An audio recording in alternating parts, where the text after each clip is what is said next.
This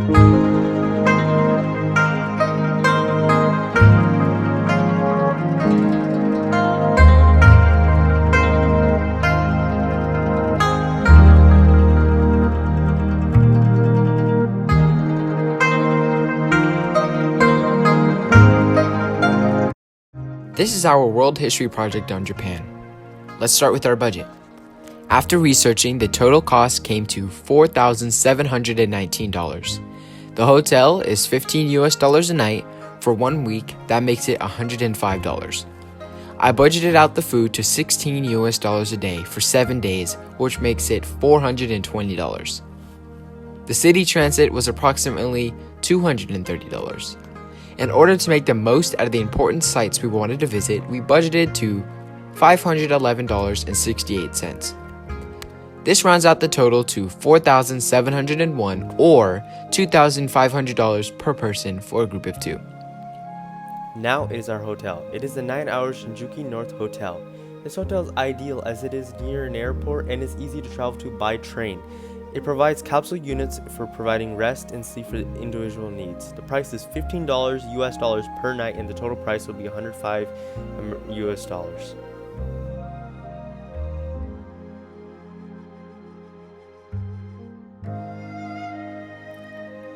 Here are a few important words and phrases that are important to know if you're in Japan. Please excuse my pronunciation. Hi, which means yes. Lie, which means no. Onegai shimasu, which means please. Arigato, which means thank you. Doitashimashite, which means you're welcome.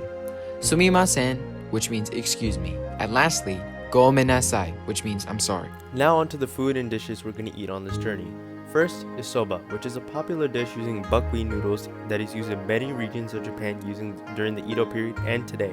It is $9.18. In nigiri sushi, which is a popular type of sushi today, originating as a fast food dish in Tokyo. It uses sweet and salted vinegar rice with a thinly sliced drapey of raw fish. It is $5. Next is tempura, which is another famous Japanese dish that was made under the major development of the capital city, Japan. It is used during deep fried seafood from the Edo Bay and tempura batter. It is $9. Lastly is chankanobo, which is a hot pot dish that serves as a diet for sumo wrestlers, containing a healthy, protein-rich dish with either chicken or fish and using seasonal vegetables. The total price is $36.71. Now I will be discussing our major sites and the history behind these major sites. The first one is Edo Tokyo Museum, which was built on May 28, 1933, and it describes the Edo cultural heritage and features structural changes in the development of Tokyo over time. In this museum, it shows the architectural, cultural heritage, commercial station, and political climate of Japan. It kind of shows the models of Edo and Tokyo between 1590 and 1964, and it was the first museum built dedicated to the history of Tokyo. The entry point to going into this museum is $5.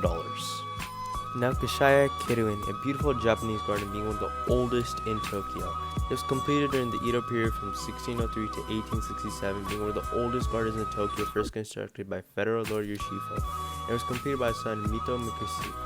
He used advice from Chinese scholars, and he used both elements of Chinese and Japanese taste.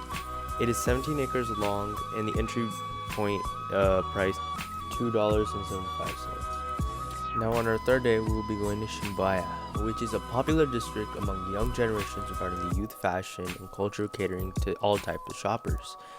In this, it's a popular tourist location, evolving for younger generations across shopping and looking for more. It also includes a major commercial and finance center, as it houses 2 of the busiest railroad stations in the world. And as of May 1, 2016, it has the estimated 2,201,801, and the population density is 14,678 people per kilometer. And it also, the total price we're going to spend there is $250. Let's enjoy a temple. A significant Buddhist temple in Tokyo is one of the biggest tourist attractions in the city. Being located in Osaka, it is Tokyo's most colorful and popular temple, made back in 646, Tokyo's oldest temple. This temple is dedicated to Kannon, the Buddhist goddess of mercy, and is incredibly popular with millions of people visiting it every year. Plus, it's free to enter.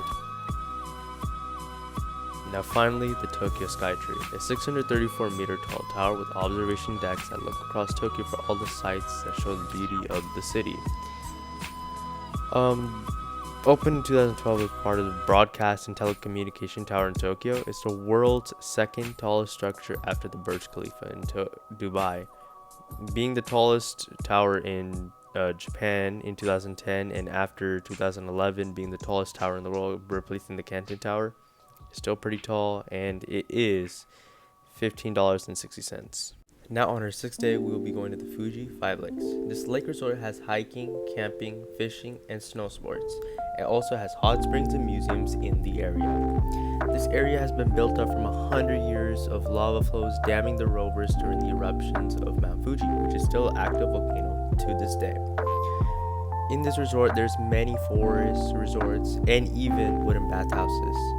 For this, the total price will be $55.06, and overall, it will lead on to our 7th day.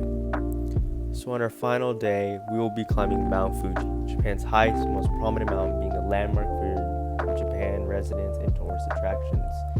It's still considered active volcano today. It's a beautiful spiritual and cultural mountain in Japan at 3,776 meters tall, attracts many climbers every year, and has erupted more than 15 times since the year 781. And most likely the years to climb is from early July to mid-September, and the overall price will be $183.55.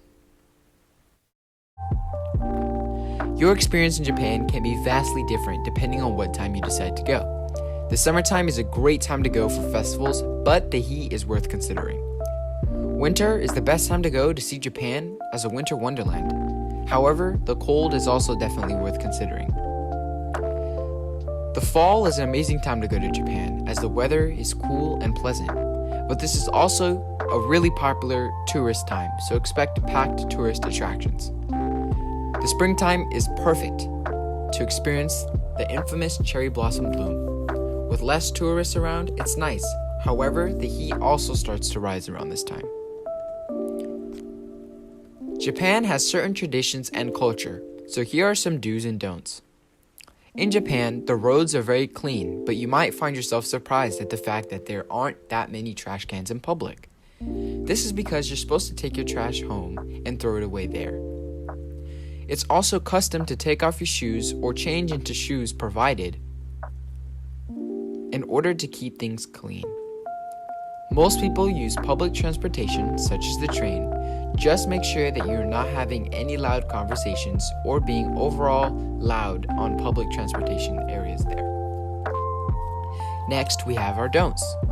Don't tip at restaurants. Although it's customary to tip here in the United States, over in Japan, it can actually be seen as rude. And if you leave any money on the table, you'll probably be called after and have your money returned to you. Next, another important custom is not handing cash directly into cashier's hands.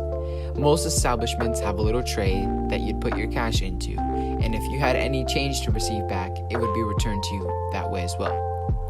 Lastly, tattoos have a very negative reputation with gang activity. So in general, keep your tattoos covered and be mindful before going to gyms, beaches, and onsens that if a tattoo is spotted, you will most likely be denied service.